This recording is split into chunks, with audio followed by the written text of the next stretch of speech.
Hello, this is Gaetan Pelletier from the Northern Hardwoods Research Institute, and I want to introduce you to our Silviculture prescription system version 2.0. So we are introducing different concepts that are useful when we're considering managing our hardwood resource differently. The first one is with regards to the hierarchy of forest management planning scales, and we believe that it should be reversed. The status quo we're adopting today at the strategic scale, the annual allowable cut of hardwoods is constrained mostly by fallout from softwood operations. We're assuming that time has little impact on tree quality and health. At the operational scale, the harvest is very often regulated just by a sheer total of all hardwood products coming from all zones. Treatments are very vague, and then the stratification is rather coarse, and it comes from the forest management plans. So in what we call the new paradigm, then we're suggesting that we're driven by restoration and also not losing value and sawlog content from our hardwood trees, stands, and forest. So we're advocating targeting trees of poor health that have sawlogs, harvesting them first before they lose their sawlogs, harvesting low vigor trees first, reducing competition around crop trees that we want to leave in partial harvests, recruit new cohorts of desired species, and of course, pay a lot more attention on stratification. And then we're advocating applying custom treatments to smaller block sections and promote better utilization in forest. So from there and only at that point, we recommend formulating a strategy, and we are suggesting very strongly that we start creating some zones in Crown Lands licenses, for example, in large industrial freehold, where we recognize the potential to grow quality hardwoods. In those zones, we recommend the annual level cut be calculated separately, and then volumes from harvests are regulated appropriately, and then we implement state-of-the-art harvest-based silviculture. So this zone of high-quality hardwood potential that we are advocating or talking about, we're working with Dr. Paul Arp at UNB and one of his graduate students, Elizabeth White, to develop a methodology to identify those areas. So that forest managers would not be left struggling to try to identify those zones within which we implement this new regime that we are suggesting. A second concept that is important to understand is that species, tree size, and form have a direct impact on value of a stand and also its growth. And what we have noticed, and which has been corroborated from other jurisdictions as well and well validated, is that sawlog production on a particular tree hits a maximum at a certain diameter breast height, and usually for sugar maple and yellow birch, it is around 45 centimeters. Beyond that point, discoloration and rot start to set in, and we're gradually losing the potential for sawlog material. So the second concept, we recommend to harvest trees that have hit that economic or financial maturity before they deteriorate further and start losing sawlogs and then dramatically reduce in value.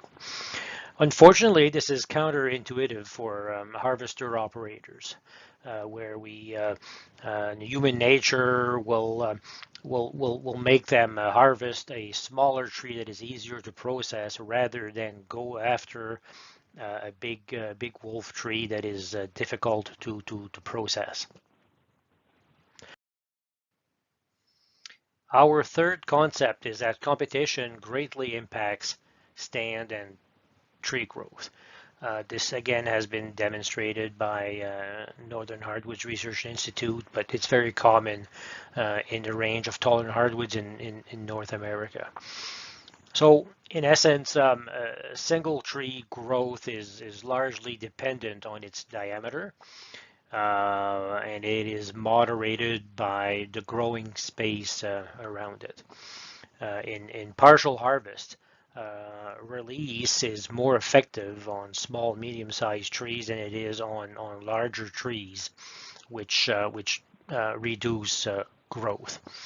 So the recommendation is to maintain an ideal diameter distribution throughout the stand by doing multiple entries where we will practice moderate to high removals.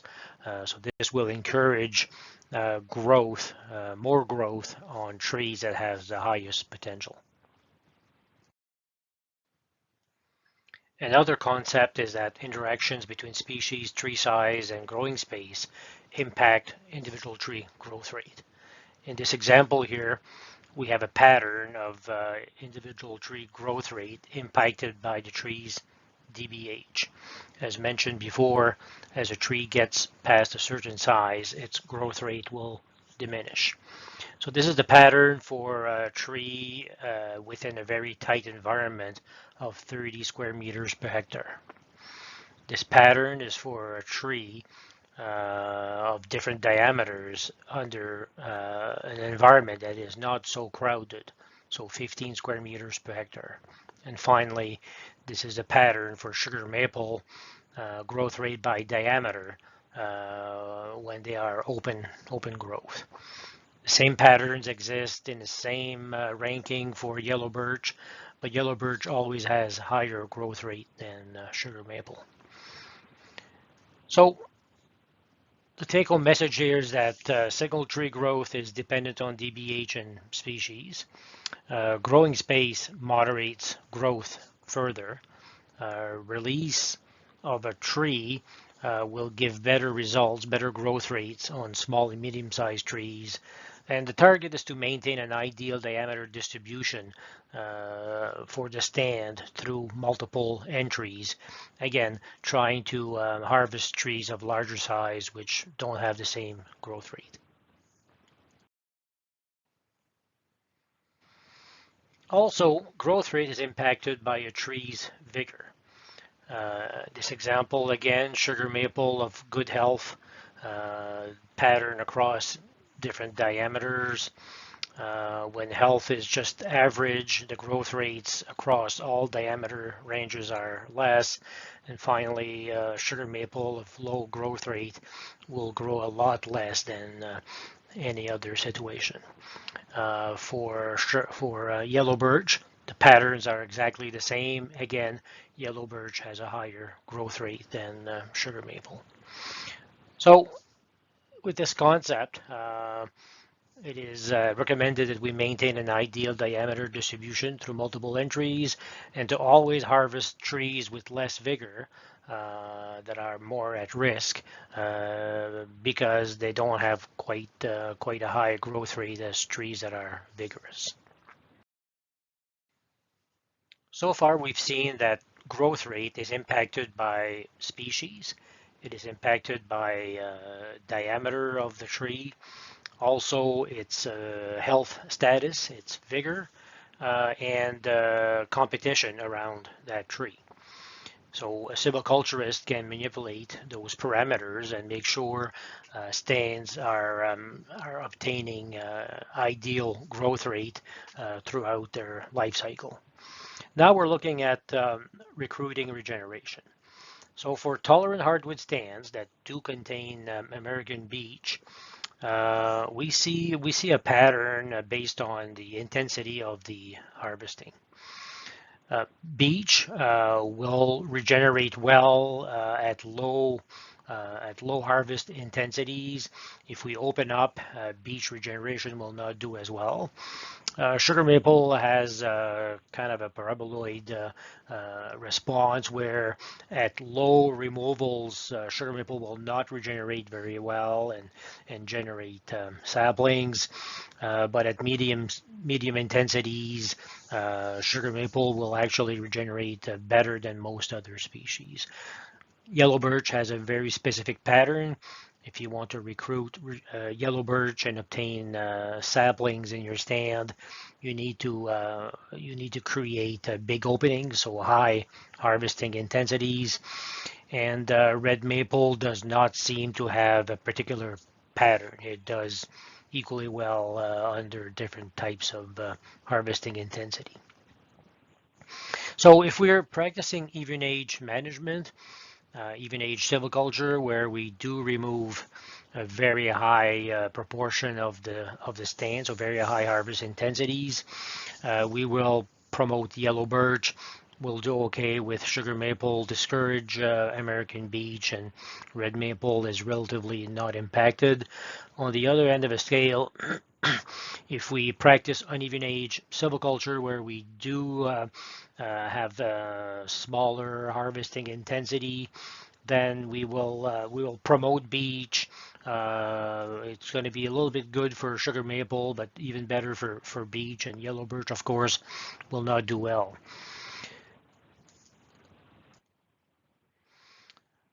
But the interesting silviculture, which is fairly new in North America, if we practice medium removal intensities, so between 40 and 80% removals, it's considered to be irregular silviculture, 2H extensive, irregular shelter wood. In that window, that's where we have the best opportunities to stimulate sugar maple regeneration, still encourage yellow birch, but discourage regeneration of American beech.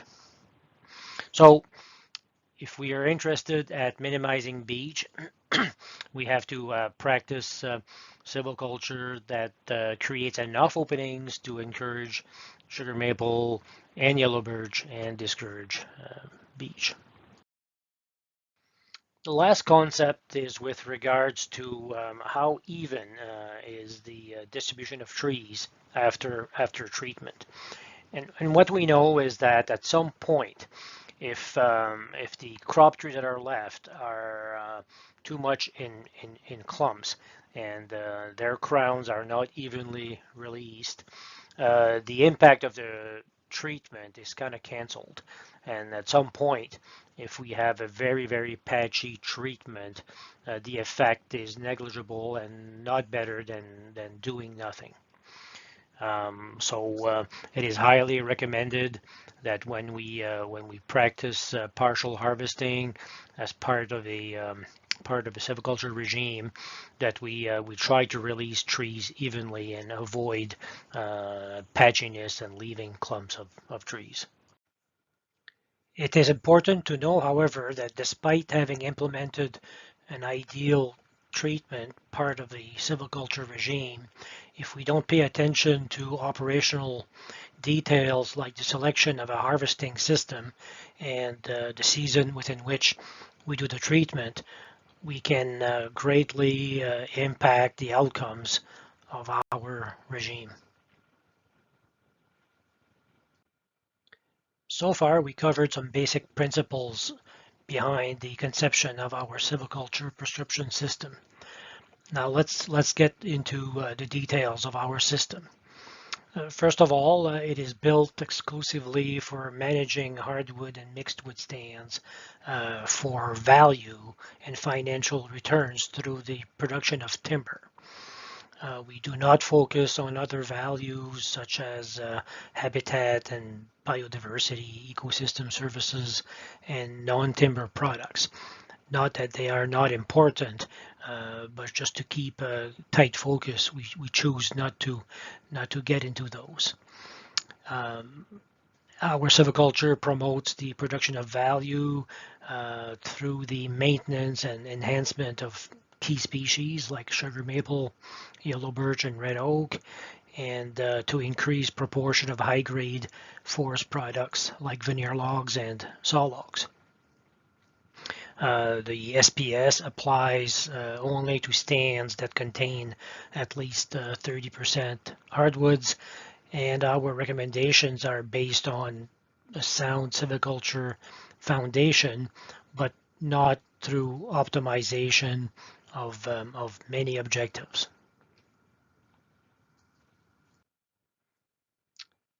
Sometimes silviculture treatments are best conceptualized under a pyramid of priorities. And at the very bottom, the first thing that we ought to do is to regenerate the desired mix of species, protect crop trees, and reduce the risk of losing value on those crop trees. Once that foundation is established, the next tier is about improving growth of crop trees, improving site productivity, and improving quality on crop trees. Only then can we consider other tiers of silviculture, such as intensive stand management and intensive single tree management. It is important to realize that our silviculture prescription system, although focuses on actual treatments, is really promoting long-term regimes with multiple entries through time. So we're talking about planned activities that influence the establishment, the growth, composition, the health, and quality of single trees and stands. And the choice of a regime could result in a different age class structure than that of the stand of origin. A silviculture regime and the treatments within it on a timeline focus on three functions, namely establishing regeneration, tending of young trees, and harvesting.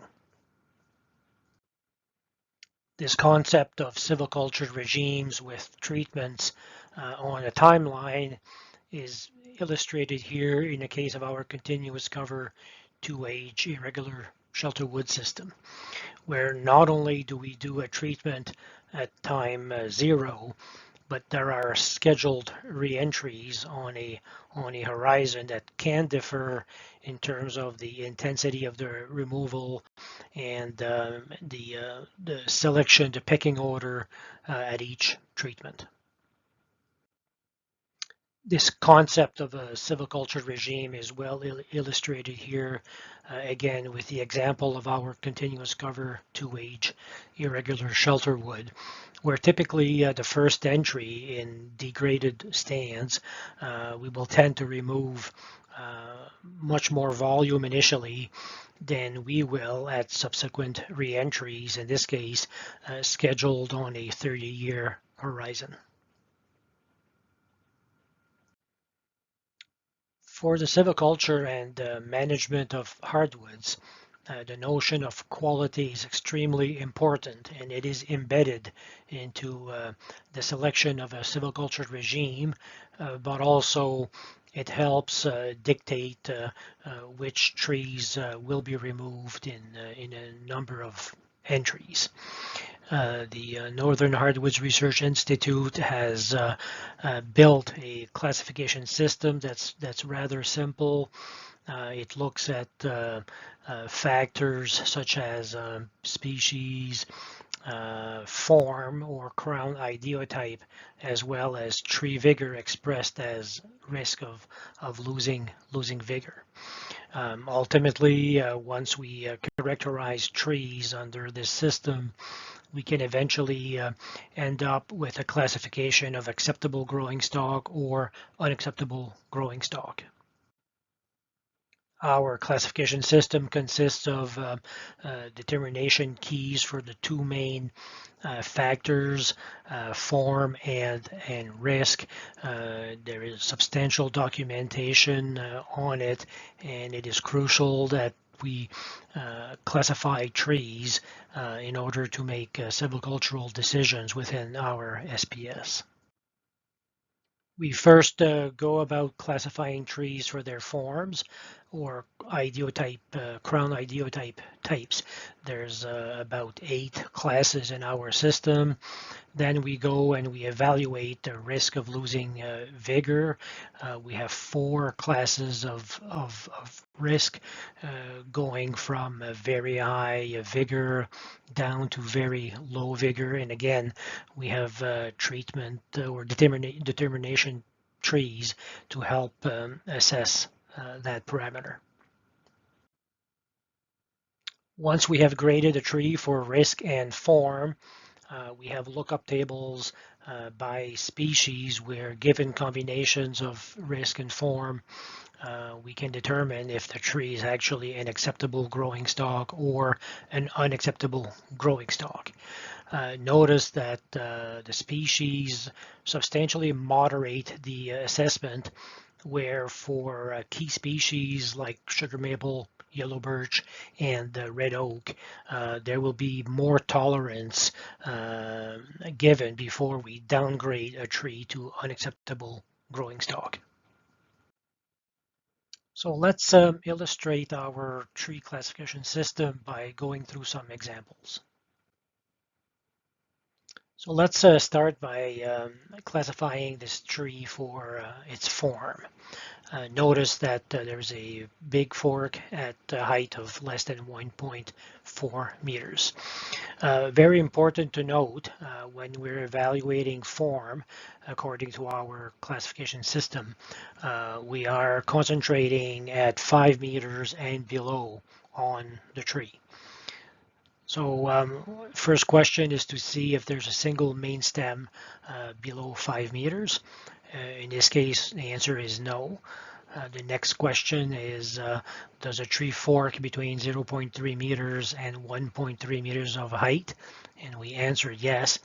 And then we automatically get an assignment of form class 5, F5.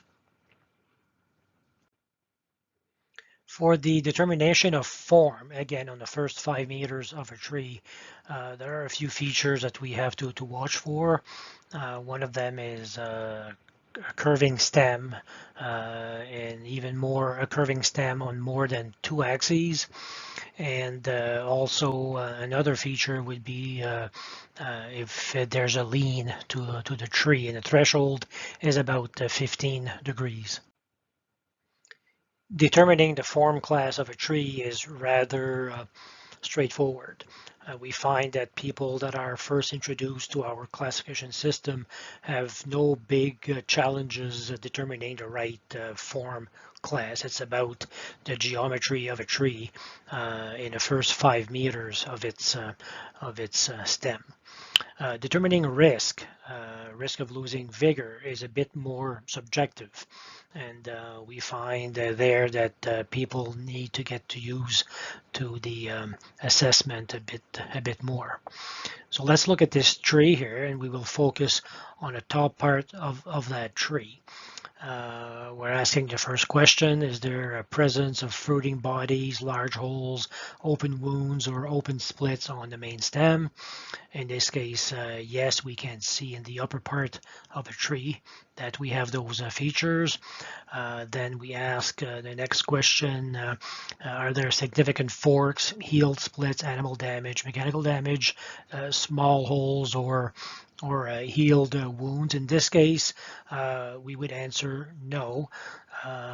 Then we move on to the other level of examination. So do we have a high competition or a live crown less than 30% of the height of a tree, or more than a quarter of the branches that are dead? In this case, it's marginal, but we would answer no. So therefore, the tree would be classed as risk category 3.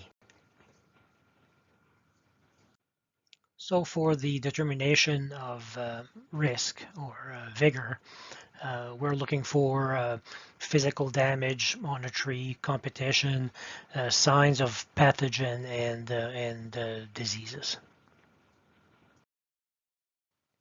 Our silviculture prescription system is based on a solid silviculture systems foundation, pretty classic in North America. but we focus really at the variant and the method level with the SPS. So we start with the broad silviculture system, we get into the subsystem, and finally under the variant and method level, that's where we will assign silviculture regime and silviculture treatments. We're also building a technical silviculture planner that will automatically assign to stands and microstands a silviculture system, but also a subsystem.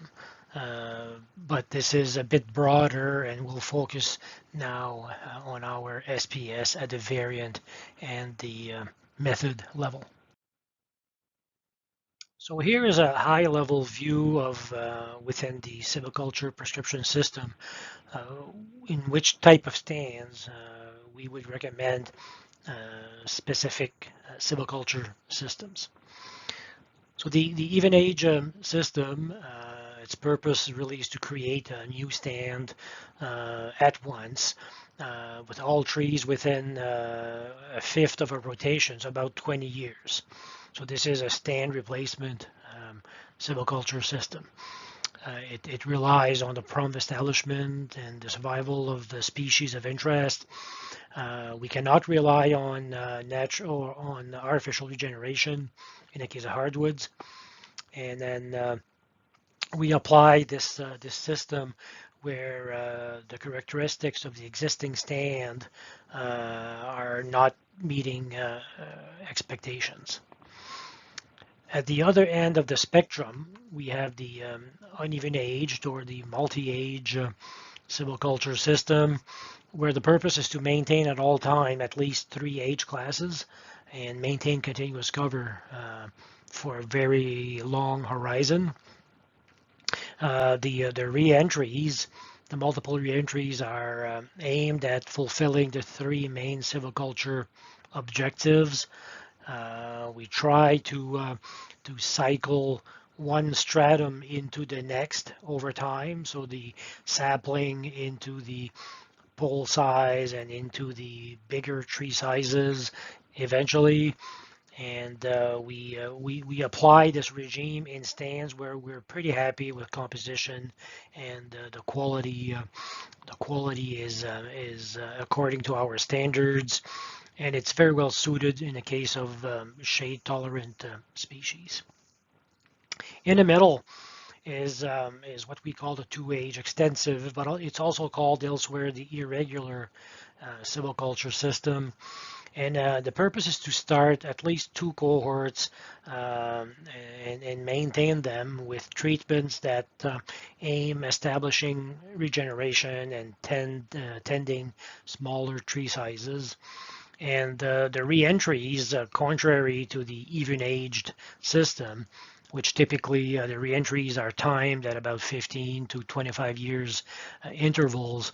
In the case of the 2-age extensive or the irregular, the re-entries are scheduled over a longer interval, typically 30 to 40 years. And our experience in the Northeast is that this silviculture system could very well be the most prominent because of the state of our forest. In a nutshell, even-aged systems are scheduled or planned when the stand does not meet expectations with regards to species, quality, structure, and stalking. Therefore, the goal is to start over with a new stand by promoting regeneration. The irregular 2-age extensive silviculture systems apply where the stand is somewhat meeting expectations for species, quality, stalking, and structure, and the goal is to promote multiple cohorts over a long-term horizon by focusing on at least 2 cohorts in the short and mid-term. Finally, the uneven age or multi-age silviculture systems apply in stands that meet expectations today for species, composition, quality, stalking, and structure. And the goal is to maintain this stand type perpetually over the long term. We think there are several benefits in implementing the NHRI silviculture prescription system. It is a framework that will standardize and formalize approaches to the management of hardwood and mixed wood stands. We're introducing within it a framework to implement results-based forest management, adaptive management. It offers a basis for strategic alignment of forestry practices and may offer a rationale for realigning structures within which we will compensate for the work done. The system is well designed to leverage enhanced forest inventories or digital forest inventories so that we walk into a stand for diagnostic already with an idea of what is there. And the whole system is designed so we increase the likelihood of sustaining our key hardwood species. For simplicity, the system consists of 5 key steps. The first one is to get familiar with the silviculture regimes and silviculture systems and variants and subsystems in our palette of options. It is important that silviculturists and forest managers understand that and don't follow a recipe that's proposed blindly. The next step is really to understand which stand we're in, what are the characteristics such as species composition and age class structure.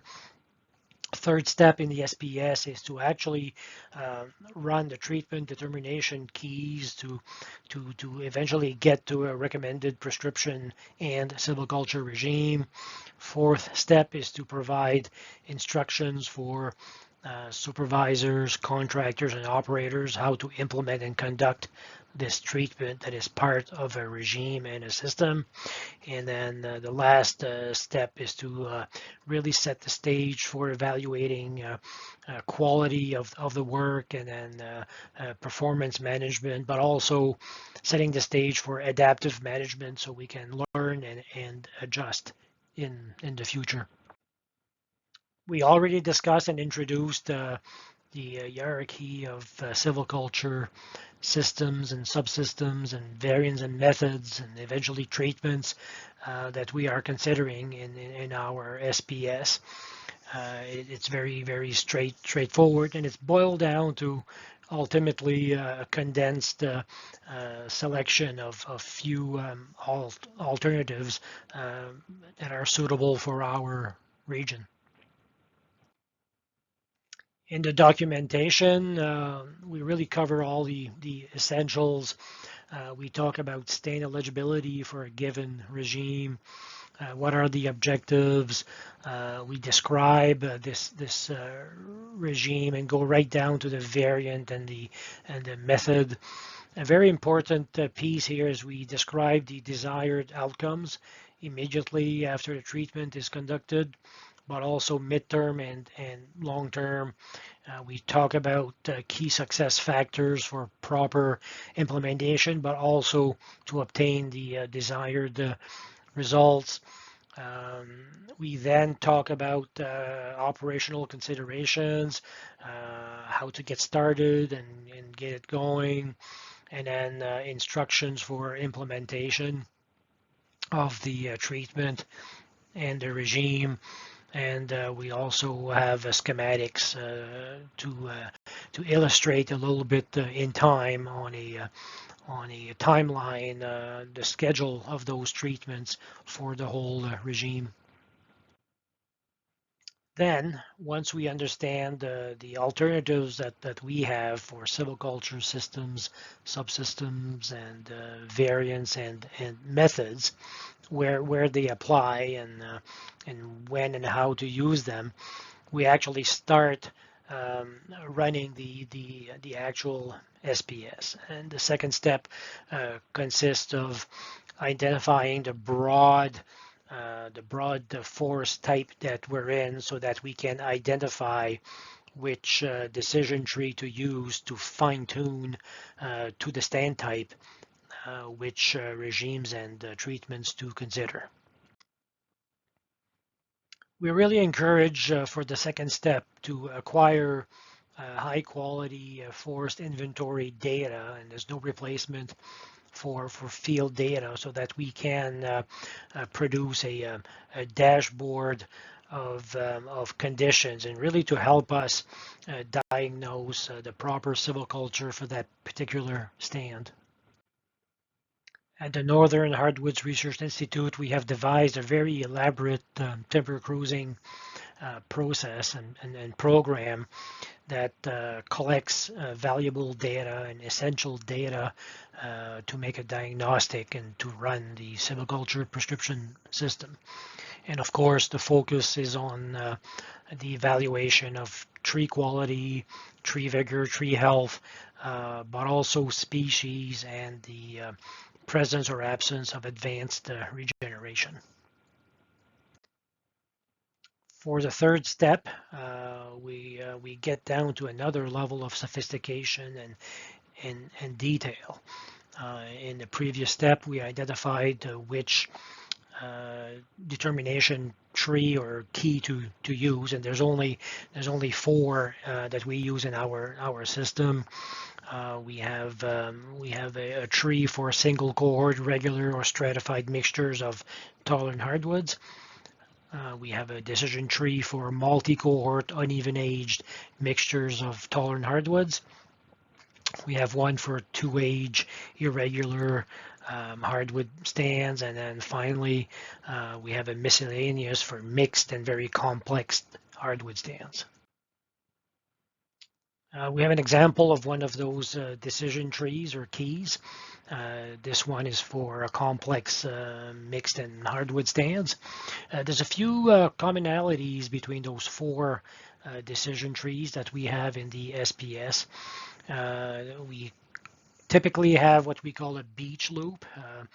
So this is a check when we first identify the stand type, trying to understand if we have beech, and then where it is and in which canopy layer it is, because the presence of beech really limits options for silviculture. We also have an intolerant hardwood check. When the proportion of intolerant hardwoods, especially aspen, is high in a stand as well, there's limited options for silviculture. We have a section where we ask questions about advanced regeneration that will really set apart the type of regimes, whether we are trying to recruit a cohort or maintain and enhance the one that's already in place. And finally, in even age stands, and we have quality, then we check for the potential of implementing commercial thinning treatments. So while running these decision trees, we eventually end up with a recommended regime. Once we're satisfied that we want to implement a recommended regime, then we encourage foresters and silviculturists to go down and look at the information that is available about that regime and then treatments. And in particular, there's a section about the desired outcomes for immediately after treatment. We call them leading indicators. Midterm, like a 5-year horizon post-treatment, we call those lagging indicators. And then eventually the long-term type of indicators, 20 years and beyond, which we also call lagging indicators. Once the practitioner has agreed with the recommended treatment, or actually has modified it, so the conclusion is to implement another regime or another treatment, the next step consists of communicating the intentions of that treatment to those who actually do the work. And this is especially important in cases where there is no tree marking and harvester operators are instructed on how to do the proper selection. So in the SPS, we've documented what is called work instructions. We talk about the silviculture framework. We talk about operational considerations with regards to the recommended harvesting system and season.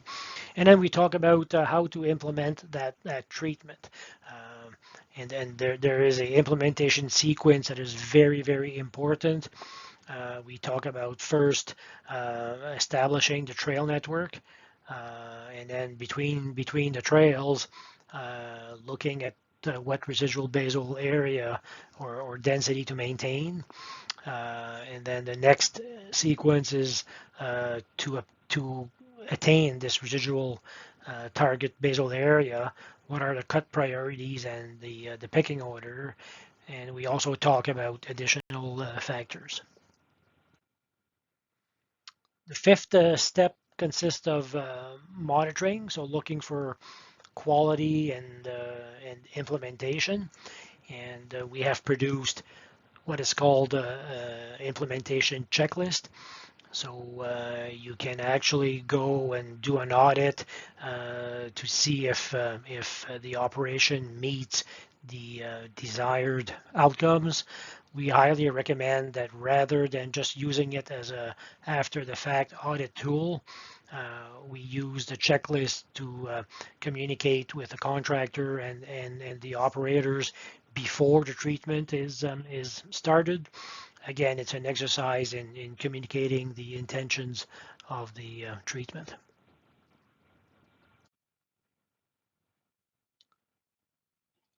So while the silviculture prescription system appears to be prescriptive, by nature, we designed it that way to rather than just inform silviculturists to actually go further and recommend a specific regime and treatments within that regime.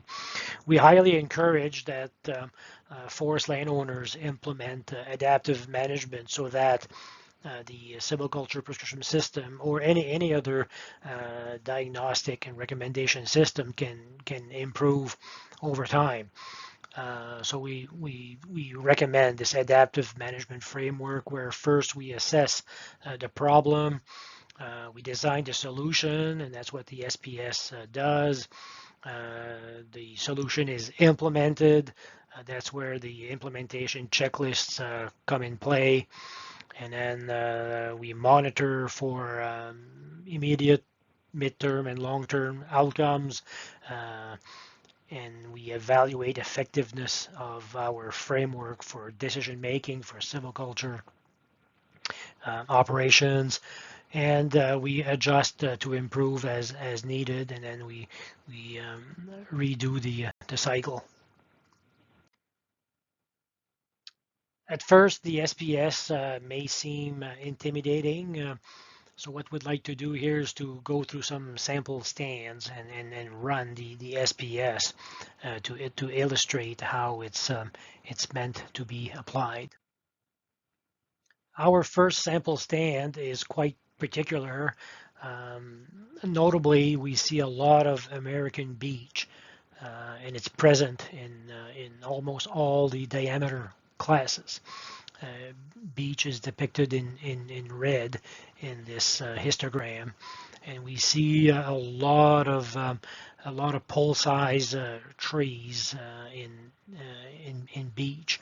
Actually, about 41% of the growing stock, the merchantable growing stock in this stand is of beech. Once we look at quality on top of that, we discover that 40% of the growing stock is actually of unacceptable growing stock. So we ask foresters, a stand like this, like would a shelter wood treatment be appropriate, or could we do a single tree selection treatment? So let's run the SPS to see what recommendations would be made for this type of problematic stand. We're looking at the softwood basal area, and if it's greater than 70%, then the SPS does not apply. In our case, the answer is no. We look at the presence of hemlock, cedar, and pine, and if it's greater than 30% of basal area, or if softwoods are greater than 50%, in this case, the answer is no. Our tolerant hardwoods, including red maple, greater than 50% of the basal area. In this case, we answer yes. Are trees from the same disturbance? This is best answered in the woods. We look at tree size as a proxy for age. We recommend to look at tree size across species to avoid making the mistake of looking at big aspen trees and thinking that they are older than smaller shade-tolerant hardwoods. Look at stumps, evidence of historical disturbances. In this case, we answered no. Next question is, do we have only two separate cohorts of commercial-sized trees? And then we answer no here, so we are recommended to use key number 1B. Key 1B is the decision tree that we use for multi-cohort uneven age mixtures of tolerant hardwoods. So we get we go down that path and we first do the beech loop. So is beech present in any of the canopy layers? In this case, yes. Is beech greater than 10% of the overstory? In this case, we answer yes. Is beech dominant in the mid to low stories? In this case, it's yes. So the recommendation is for that stand to start over. Unfortunately, when we have an abundance of American beech, the options are very, very limited, and experience across the whole range of tolerant hardwoods, northern tolerant hardwoods, shows very, very steadily that when beech is prominent in a stand, if we do just gradual openings that mimic gap replacement regimes, we'll end up with an increase in the abundance of beech over time to a point where it will become almost a pure beech stand. And beech with the beech bark disease complex is problematic, so we don't want to favor stands that will become will have a higher proportion of beech in the long term. The University of Maine people have done a lot of good work in understanding the beech issue, and they came up with some archetypes that are based on where is beech in any of the canopy layers, and it gives you very gives you options for each scenario. But in our case, we're into the stand archetype 5, where beech is present in every single canopy layer, which dictates almost automatically that we need to start the stand over and hopefully recruit new species.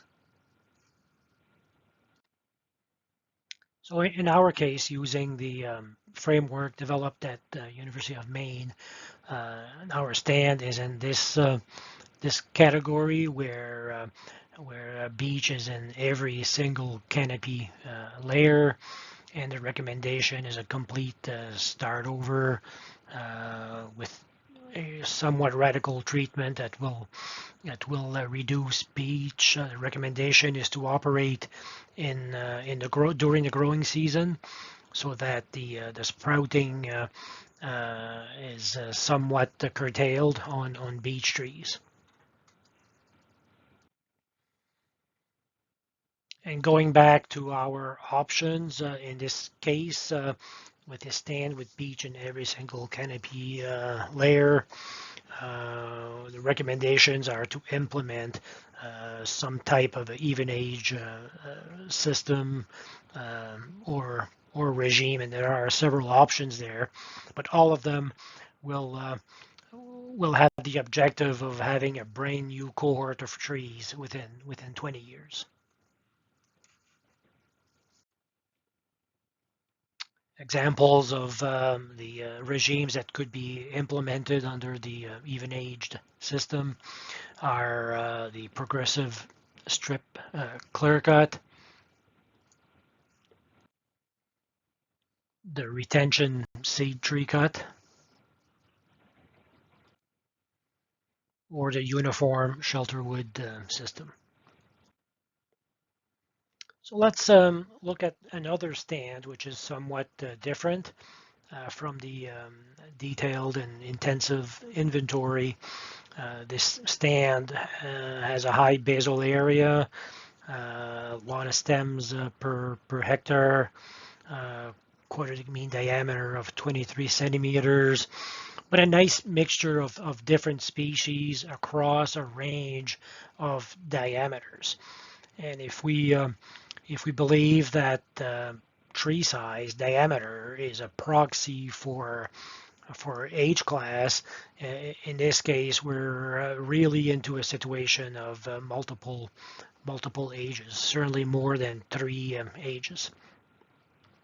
A lot of sugar maple in dark green and quite a bit of yellow birch in the light green.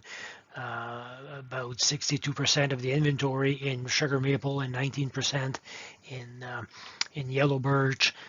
When we look at quality, more than 2/3 of the basal area is in acceptable growing stock.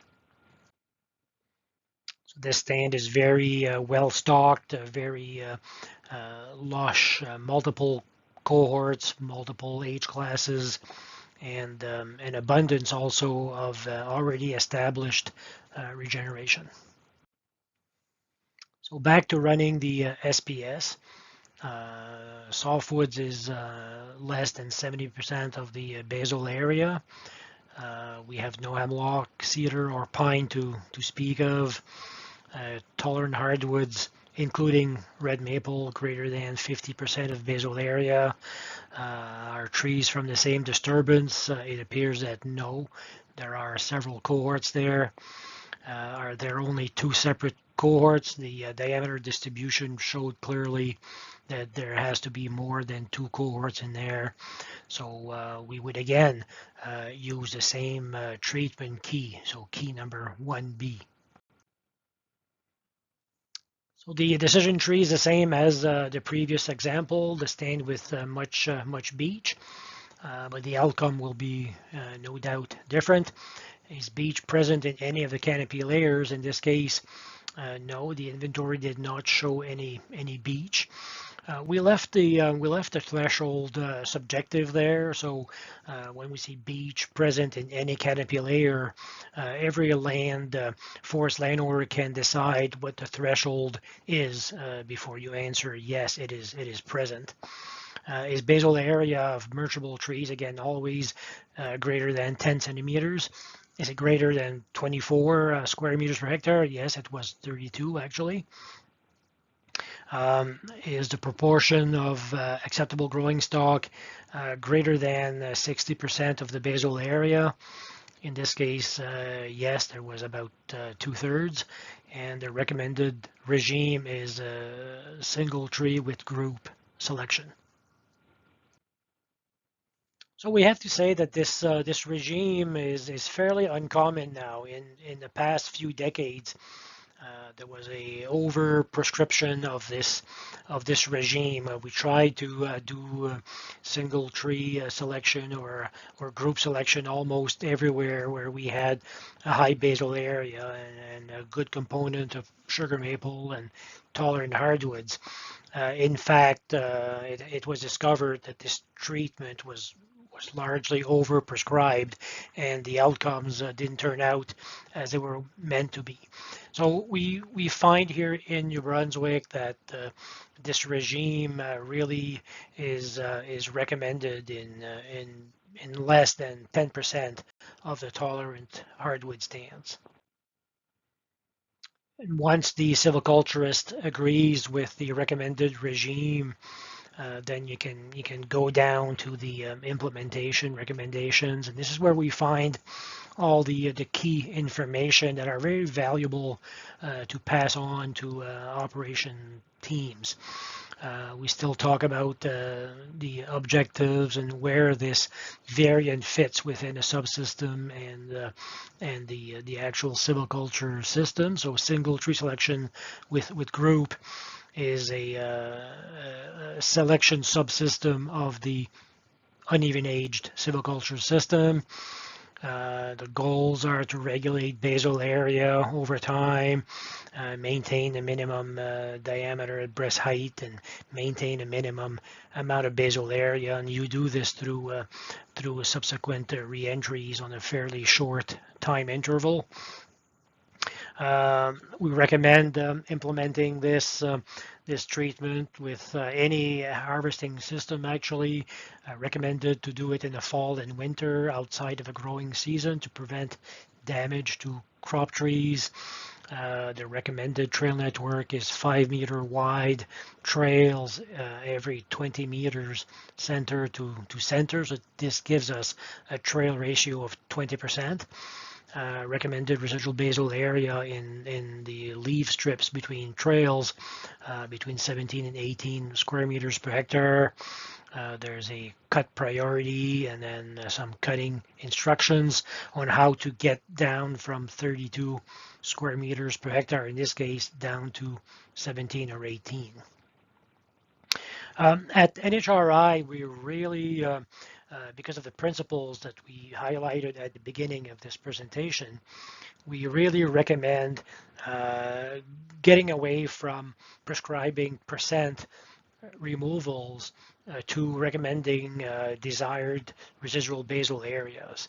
Again, to make sure that the resulting stand is in the right window of conditions to maximize growth and maintain quality, but also recruit new cohorts.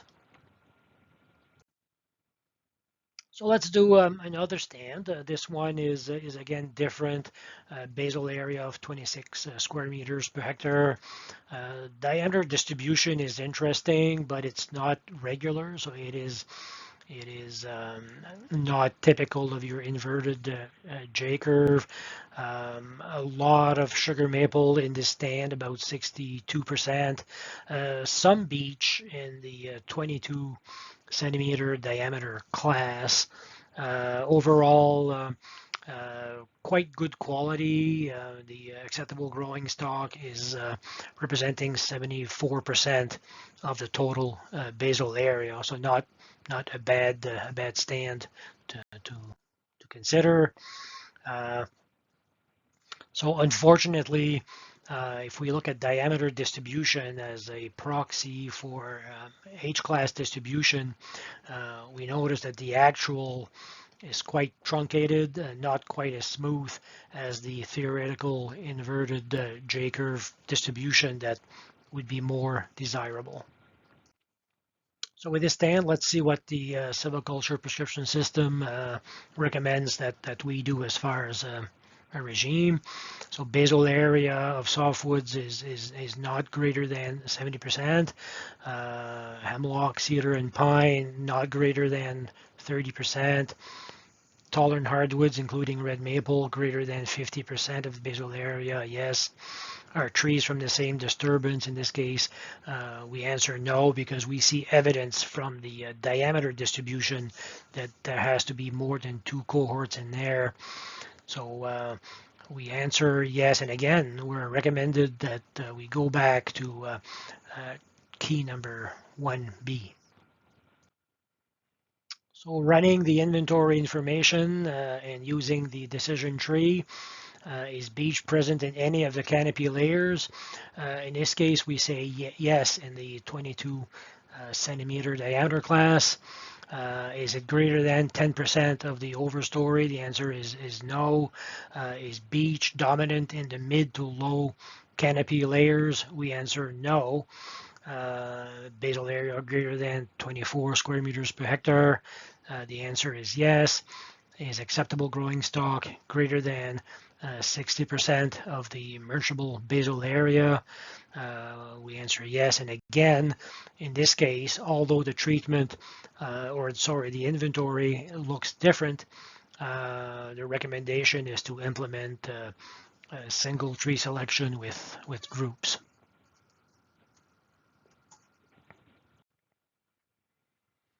It should be noted that although we have the same recommended treatment to implement, because of the different stand conditions under examples 2 and 3, the resulting conditions will be different, just because of the initial stand characteristics, and that is normal, and it is expected. So just because foresters and silviculturists implement a treatment, part of a regime recommended by NHRI, does not mean that the resulting conditions will be the same everywhere.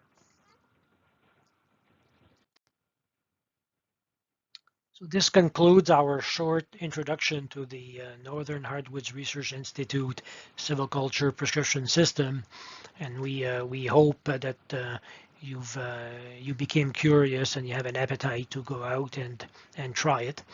We encourage you to go on to our website and then tap into some of the information that we have. But more so, we hope that you will contact us, invite you to go see your forest and discuss the applicability of our SPS.